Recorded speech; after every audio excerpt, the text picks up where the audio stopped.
অথবা হতে পারে কোনো মানুষ। আল্লাহর পক্ষ থেকে এমন কোনো বিষয়, এমন কোনো বস্তু, এমন কোনো জিনিস যদি আমার কাছে থাকে যেটার মালিক আমি না, কিন্তু দখলে আমার, মালিক আল্লাহ, এটাই আমানত। মানুষের পক্ষ থেকে যদি আমার কাছে এমন কোনো জিনিস থাকে, এমন কোনো দায়িত্ব থাকে, এমন কোনো বস্তু থাকে যেটার মালিক আমি না, মালিক জনগণ, মালিক অন্য কোনো মানুষ, অন্য কোনো ব্যক্তি, আমার কাছে কিছুদিনের জন্য দেওয়া হয়েছে, রাখা হয়েছে, দখলে আমার, মালিক আমি না, এগুলাই আমানত। আমানতের বস্তু ব্যবহার করার তরিকা কি? তরিকা হলো নিজের মর্জি চলে না। আমানতের বস্তুর উপরে নিজের কোনো সিদ্ধান্ত চলে না। সিদ্ধান্ত চলে যে রাখছে তার, যিনি মালিক তার। মালিকের সিদ্ধান্ত মতো যদি আমানতের বস্তু ব্যবহার করা হয়, খরচ করা হয়, তাহলে আমানতদারি রক্ষা হয়। আর মালিকের মর্জি বাদ দিয়ে যদি নিজের মর্জি চালানো হয়, তাহলে আমানতে খেয়ানত হয়। আমানতে কি হয়? খেয়ানত হয়। সবার আগে নজরে পড়বে আমার আপনার দেহ। এই দেহটা দখলে আমার, কিন্তু মালিককে, এই জানের মালিককে, দখলে আমার। এজন্য দেহের উপরে নিজের কোনো সিদ্ধান্ত চলবে না, জানের উপরও নিজের কোনো সিদ্ধান্ত চলবে না। যদি চালাই তাহলে আমানতে খেয়ানত হবে। আর যদি মাওলার সিদ্ধান্ত মতো, মর্জি মতো আমার দেহ চালাই, আমার প্রাণটা যাই, প্রাণটা দিতেও যদি হয় আল্লাহর মর্জি মতো প্রাণ দেই, তাহলে আমানতে আমানতদারি রক্ষা হয়। আল্লাহ নবী বলেন, লা ঈমান লিমাল্লা আমানাত লাহ।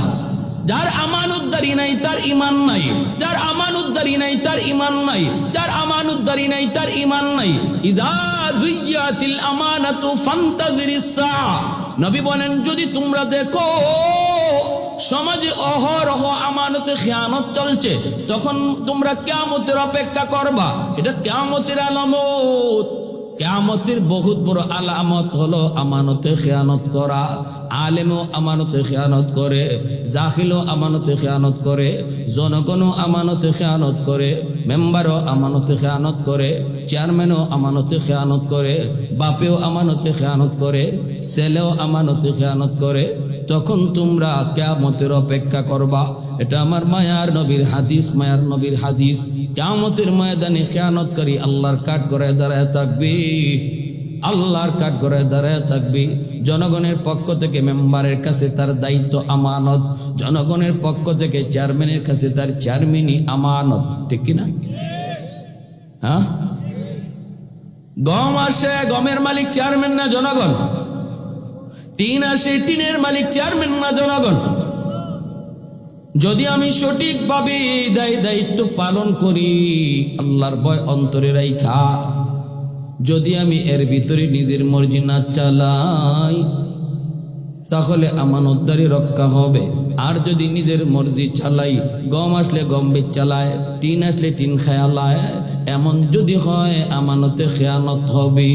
সমাজে এমনও কিছু দায়িত্বশীল আসেনি না নাই? হ্যাঁ, রাস্তার টেকা খাইলায়, গমের টেকা খাইলায়, টিনের টেকা খাইলায়। না না, আপনাদের এলাকার কথা বলি নেই, বিভিন্ন এলাকার মধ্যে এমন আছে। মমিসিং গেলাম এক এলাকায়, কয় হুজুর কি কোন টিন আর গম, আমাগো চেয়ারম্যানের টয়লেট খাইয়া ফেলাইছে। আমি কইলাম এটা আবার কি? হুজুর গমের টেকা খাইলে যদি গম খাওয়া হয়, টয়লেটের টেকা খাইলে টয়লেটই খাইছে। ঠিক না? কথা তো যুক্তি আছে।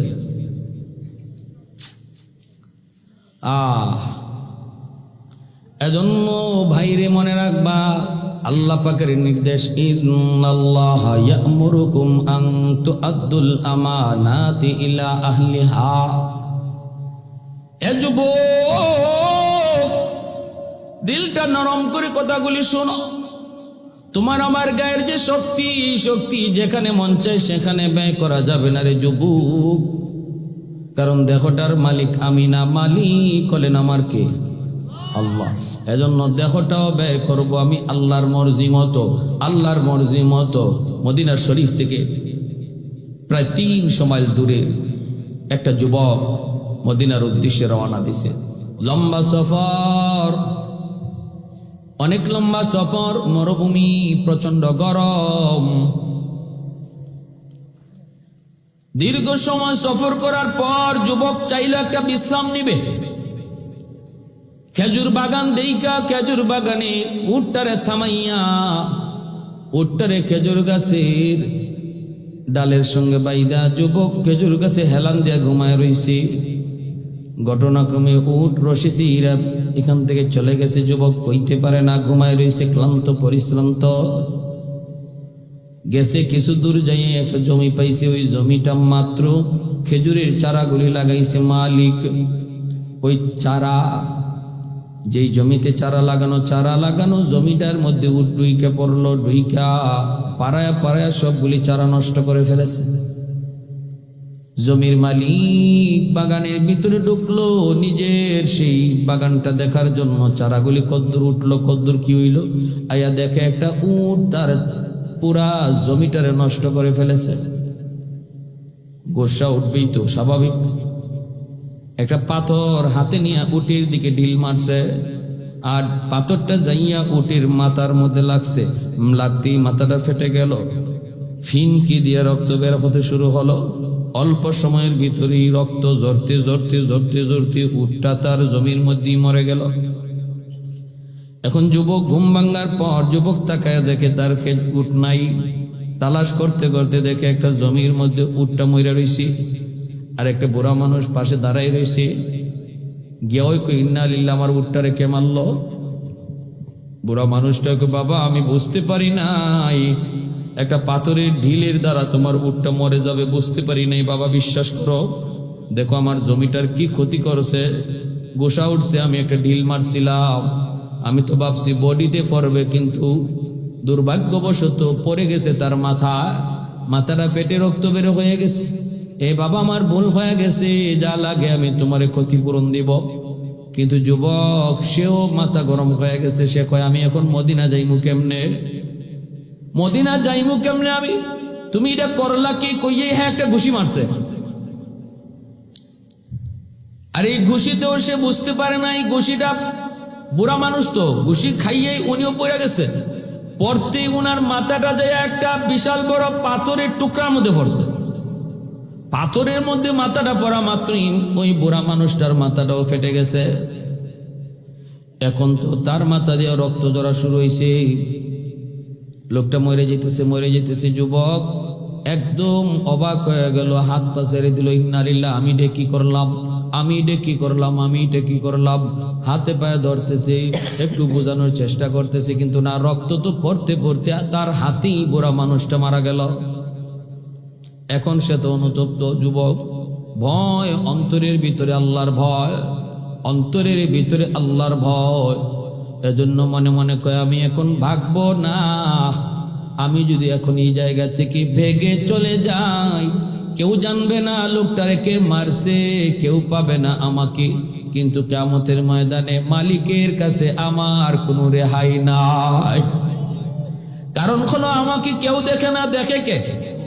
আরে একটু জোরে বলেন, দেখে কে?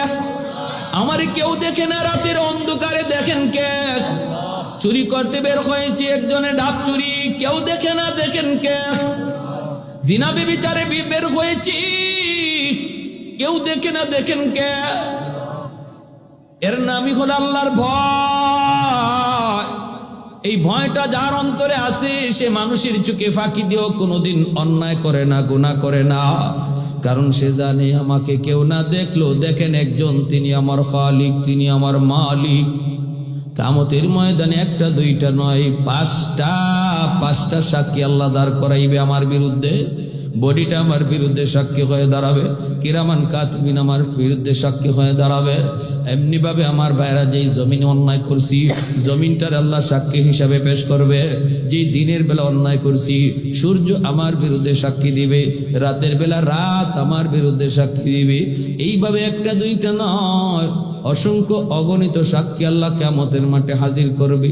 অতএব যুবক, রাতের অন্ধকার মনে কইরে তুমি গুনায় বের হইও না, অন্ধকার মনে কইরে তুমি গুনায় বের হইও না।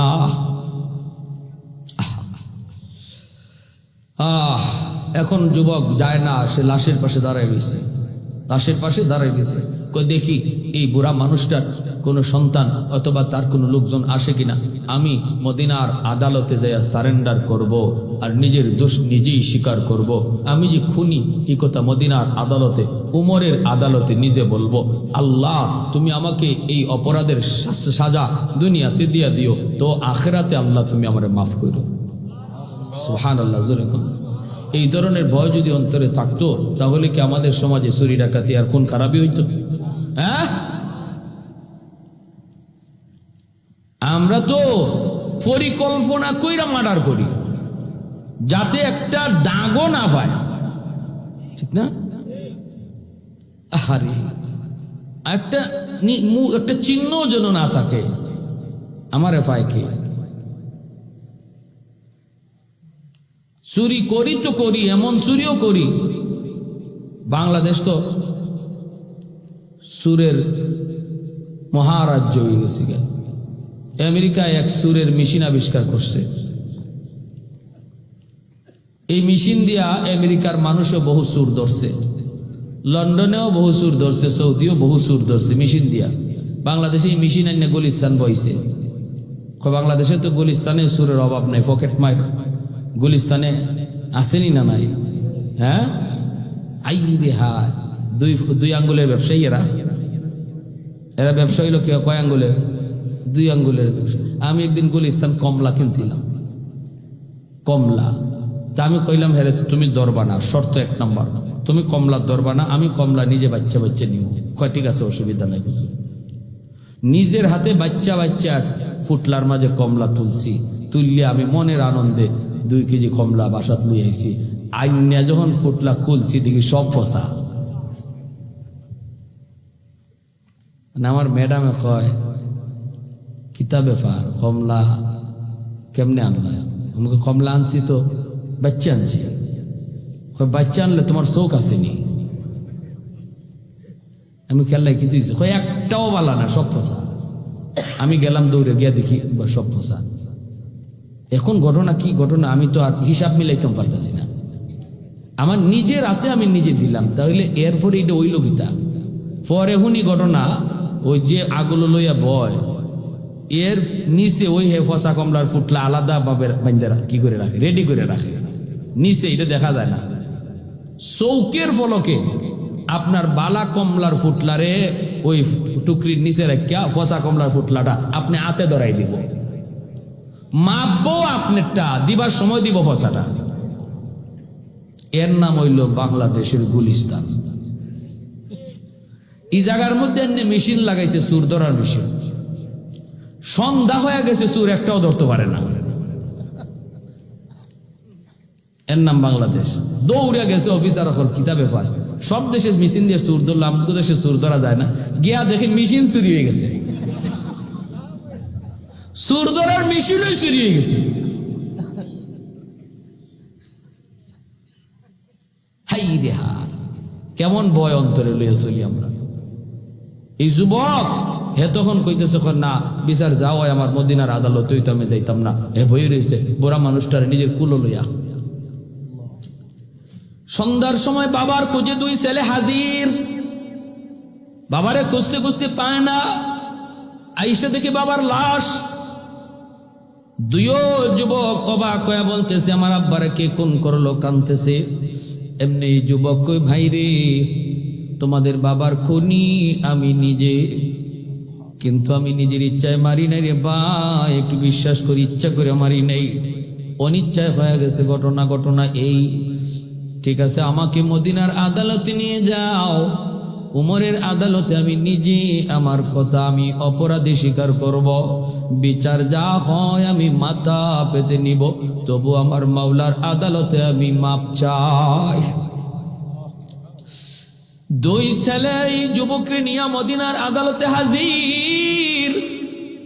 উমর ফারুক রাদিয়াল্লাহু তাআলা আনহু খলিফাতুল মুসলিমিন আমিরুল মুমিনিন, এই সেই বিচার শুরু হয়ে গেল।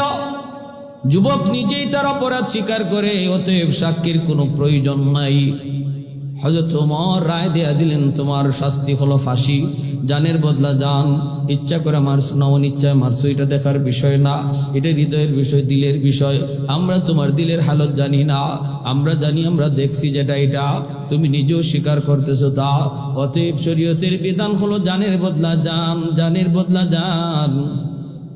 ওয়ালাকুম ফিল কিসাসি হায়াতুন ইয়া উলিল আলবাব। আল্লাহ বলেন, যদি এইরকম ভাবে কোরআনের আইন সমাজে চালু থাকতো, জানের বদলায় একটা জানের বিচার যদি হাজারো মানুষের সামনে সরকার দিত, তাহলে আরো 10টা জান বাচ্চা যাইত।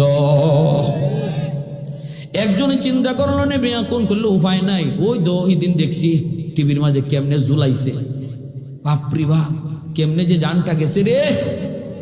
আমারও যদি ধরে তা আমার জানটা এমনে যাইব, দরকার নাই বাবা, খুনও যাইতাম না। একটা বিচার যদি খালি এরম হইতো কোরআনের, তাহলে আরো 10 জন খুন করতে হিসাব করত, ঠিক কিনা? এর নাম হলো কোরআনের আইন। ব্রিটিশরা দেয় না, ইহুদিরা দেয় না, কোরআনের আইন চালু করতে দেয় না। বিচার আচার তাদের কাছে যাইতো না, দেশে অশান্তি থাকতো না, শান্তি আইব, এটা ইহুদিরা পছন্দ করে না, ঠিক কিনা? এটা পছন্দ করে না। যেই মাত্র হযরত ওমর বললেন, তোমার বিচার হলো ফাঁসি, যুবক বলে আমি রাজি, যুবক বলে আমি রাজি। হযরত ওমর বলে, তোমার মনের কোন শেষ ইচ্ছা আসেনি, একটু বলো, জীবনের শেষ ইচ্ছা যদি থাকে তুমি বলো, সুযোগ দেওয়া হবে। এই কথা বলতেই যুবক, আল্লাহর নবীর সাহাবী, আমাকে একটু সুযোগ আপনি দিবেননি? আমি শুধু বাড়িতে যাব আর ফিরে আসব, কারণ আমার বাড়ির পাশে একটা বাজার, ওই বাজারে ছিল একজন ইহুদি ব্যবসায়ী। ইহুদির কাছ থেকে আমি মালামাল নিয়ে আসতাম, বাকিতে আনতাম, তার মাল পরিশোধ মাল খাইতাম, এরপরে তারে আমি টাকা একসময় বুঝাইয়া দেয়া দিতাম। আমি তার কাছ থেকে মাল না খাইছি, কিন্তু টাকা দেই নাই গো আমিরুল মুমিনিন। এখন যদি আমার এখানে মৃত্যু হয়, আমাকে যদি ফাঁসি দেওয়া হয়, আমার তো আর আমার কাছ থেকে সে তো আর টাকা পাবে না। সে মুসলমান জাত তুইলা গালি দিব, মুসলমান জাতটাই ভালো না, এরা ঋণ দেয় না, কর্জার টাকা পরিশোধ করে না। গো আমিরুল মুমিনিন, একটু সময় আমাকে আপনি দিবেননি? আমি দ্রুত বেগে বাড়িতে যাব, তারপরে আবার ঋণটা শোধ করে চলে আসব। বাড়িতে যাইতে তার সময় লাগে 3 দিন, আইতে আরো সময় লাগে 3 দিন। আমিরুল মুমিনিন হযরত ওমর তখন বলেন, যুবক, আমি তো তোমাকে দিতে পারবো, অনুমতি দিতে পারবো, কিন্তু সমস্যা একটা, তুমি বাড়িতে গেলে আবার যে ফিরে আসবা, এর গ্যারান্টি কি? নিজের বাড়িতে যাই আবার ফিরে আসবা, গ্যারান্টি কি? এর তো কোনো গ্যারান্টি নাই। তবে হ্যাঁ, একটা সুযোগ আছে, যদি কাউকে জামিন বানায় যাও, যদি কাউকে তুমি জামিন বানায় যাও, তাহলে তোমাকে সুযোগ দেওয়া হবে। তবে একজন মানুষকে জামিন রাখতে হবে, যদি তুমি না আসো, ওই মানুষটারে তোমার বদলে ফাঁসি দেওয়া হবে। এই কথা বলতে যুবক কয়, আমিরুল মুমিনিন, মদিনায় আমার কোন আপন বলতে কেউ নাই, বন্ধু বান্ধব তাও বলতে মদিনায় কেউ নাই, অতএব আমার পক্ষে কেউ জামিন হবে না, আপনি আমারে ফাঁসি দিয়ে দেন। এই কথা বলতেই তিনি যখন ফাঁসির মঞ্চের দিকে আগান, তখনই আমার নবীর একজন সাহাবী, নাম হলো আবু যর গিফারি রাদিয়াল্লাহু তাআলা আনহু, তিনি হাত উঠে বলতেছেন, আমিরুল মুমিনিন, আমি আমার মুসলমান ভাইয়ের পক্ষ থেকে জামিন হইলাম। সবাই অবাক হয়ে গেলেন। ওমর ফারুক বলতেছেন, ভাই আবু যর, একটু হুঁশ আসেনি তোমার? এই লোকটারে চিনো না, জানো না, তার পক্ষ থেকে কোন হিসাবে তুমি জামিন হইতেছো? তোমার কোনো আত্মীয় না, রক্তের কোনো সম্পর্ক নাই, কিছু নাই, কেমনে জামিন হও? আবু যর গিফারি বলে, রক্তের সম্পর্কের প্রয়োজন নাই, খলিফাতুল মুসলিমিন, আমি আমার মায়ার নবীর জবানে শুনেছি, মুসলমান মুসলমানের ভাই, এটা হলো ইমানের সম্পর্ক, অতএব তার সাথে আমার ইমানের সম্পর্ক আছে, যেটা রক্তের সম্পর্কের চেয়ে আরো মজবুত। সে আমার মুসলমান ভাই, আমি জামিন হইলাম। খলিফাতুল মুসলিমিন হযরত ওমর বলেন, ঠিক আছে, যাও, তোমার অনুমতি দেওয়া হলো, তোমার বদলা জামিন আবুজর গিফারি। আবুজর, যদি তুমি আগামী শুক্রবার, এই শুক্রবারের জুম্মার আগে আগে যদি তুমি ফিরে না আসো, তাহলে তোমার বদলা আবুজর গিফারিকে ফাঁসি দেওয়া হবে। এই বইলে যুবক রওনা দিয়া দিল তেজি একটা ঘোড়া লইয়া। বাড়িতে গিয়া হাজির, বাড়িতে যায় যুবক হাজির হয়ে বলতেছি, মা একটু সুযোগ দাও গো মা। দ্রুত বেগে বাজারে গেল, যাইয়েই সে ঋণটা পরিশোধ করলো। এরপরে যুবক মায়ের কাছে এসে বলতেছে, মা গো, ও মা, বিদায় দাও, বিদায় দাও। তোমার ছেলে আর কোনোদিন তোমার কাছে আর আসবে না, আর কোনোদিন আম্মা বলে ডাক দিবে না। বাবারে বলতেছে, বাবা গো, বিদায় দাও। বাবা, আমি তোমার ঋণ শোধ করতে পারবো না। বাবা, জীবনে কতবার মুখে তুলে তুলে খাওয়াইছো, বাবা, আমি তোমার ঋণ শোধ করতে পারি নাই গো বাবা, আমাকে তুমি মাফ করে দাও। মা রে বাবারে কান্দাইতেছে যুবক। মা কই, বাবা কি হয়েছে ক না, তুই কি হয়েছে ক। ছেলে চোখের পানি মুছে আর কই, মা বিশ্বাস করো, তোমার ছেলে ইচ্ছা করে কাউকে খুন করে নাই গো মা। তোমার ছেলে এমন না, এমন না, এমন না, ভুলে আমি একজন মানুষকে খুন করে ফেলেছি। মদিনার আদালতে আমার ফাঁসির রায় হয়ে গেছে গো মা, মদিনার আদালতে আমার ফাঁসির রায় হয়ে গেছে। আমাকে ফাঁসি দেওয়া হবে আগামী শুক্রবার। আমার জামিন হয়েছে নবীর এক সাহাবী আবু যর গিফারি। ও মা, আমাকে বিদায় দাও, আমি আর দেরি করতে পারবো না, দেরি করতে পারবো না, এখনই বিদায় দাও। এই বইলাম মারে কান্দাইয়া, বাবারে কান্দাইয়া যুবক শেষ বিদায় লইয়া রওনা দিয়া দিছে। একজন মা জানে, একজন বাবা জানে তাদের দিলের হালতটা তখন কেমন। সন্তান বিদেশ বাড়িতে বিপদে পড়ছে শুনলেই মা অস্থির হয়ে যায়। সেই মার চোখের পানি ঝরে, বাবার চোখের পানি ঝরে একমাত্র সন্তান। ইসলাম কি শিখায় রে যুবক, একটু দেখো না। যদি এমন নজির, এমন দৃশ্য, এমন ইমান, এমন ভয় তোমার অন্তরে থাকতো, তাহলে তুমিও সোনার মানুষ হয়ে যাইতা, সোনার সমাজ হয়ে যাইতো, সোনার দেশ হয়ে যাইতো। যুবক দ্রুত বেগে ঘোড়া চালায় দিল। রাস্তায় উঠে তার ঘোড়ার জিনপুষটা ভেঙ্গে যাওয়ায় টাইম বেশি লাগে গেছে। শুক্রবারে জুম্মার আজান পড়ে গেছে, অথচ এখনো যুবক মদিনায় ঢুকে নাই, মদিনায় আসে নাই। এলান করা হলো মদিনায়, যুবক এখনো আসে নাই। ওই যুবকের বদলে আবু যর গিফারিকে জুম্মার পরে ফাঁসি দেওয়া হবে। মদিনার ঘরে ঘরে কান্নার রোল পড়ে গেল। মহিলারা কান্দে, পুরুষেরা কান্দে, বাচ্চারাও কান্দে, কারণ সবাই জানে আবু যর গিফারি আমার মায়ার নবীর কত মায়ার সাহাবী। আবু যর গিফারি আমার নবীর কত মায়ার সাহাবী। সারাটা জীবন নবীর খেদমতে তিনি কাটায় দিয়েছেন, নিজের ঘর বাড়ি বানাইবার চিন্তাটাও করেন নাই। ওই অবস্থায় মদিনার মানুষগুলি ঘর থেকে পাগলের মতো কান্না করে করে মদিনার মসজিদের দিকে দৌড়ায়, মহিলারা পর্যন্ত মসজিদের দিকে দৌড়ায়।